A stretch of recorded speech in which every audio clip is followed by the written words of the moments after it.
സഹോദര സഹോദരിമാർ, സല്ലല്ലാഹു അലൈഹി വസല്ലം നമ്മളോടുള്ള മുഹബ്ബത്തിന്റെയും ബന്ധത്തിന്റെയും കാരണത്തിൽ ഒരുമിച്ച് കൂടിയ ഈ സംഗമത്തിൽ സല്ലല്ലാഹു അലൈഹി വസല്ലം നമ്മളുടെ മുഹബ്ബത്തിനെ കുറിച്ച് അല്പം ഞാൻ പറയാം. ഞാൻ നമ്മുടെ ജീവിതത്തില് ഉമ്മ ഉപ്പ തുടങ്ങി പലരെയും സ്നേഹിക്കുന്നുണ്ടെങ്കിലും അവരെക്കാൾ ഏറെ നാം സ്നേഹിക്കേണ്ടത് സല്ലല്ലാഹു അലൈഹി വസല്ലം നമ്മളെയാണ്. കാരണം അവരിൽ നിന്നെല്ലാം ലഭിച്ചതിനേക്കാൾ ഗുണങ്ങളാൽ നമുക്ക് സല്ലല്ലാഹു അലൈഹി വസല്ലം നമ്മളിൽ നിന്ന് കിട്ടിയിട്ടുണ്ട്.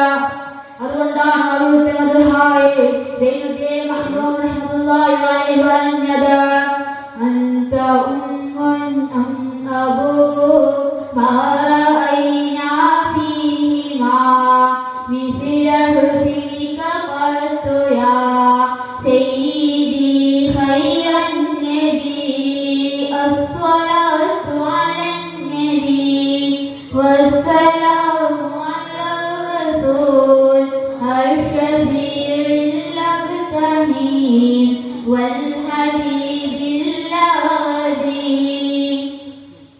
നബിയെ ഉമ്മയാണ് ഉപ്പയാണ്, പക്ഷേ ഉമ്മയിലും ഉപ്പയിലും നിങ്ങളെ പോലത്തെ ഗുണങ്ങളെ ഞാൻ കണ്ടിട്ടില്ല. വിദ്യാർത്ഥികളായ നാം സല്ലല്ലാഹു അലൈഹി വസല്ലം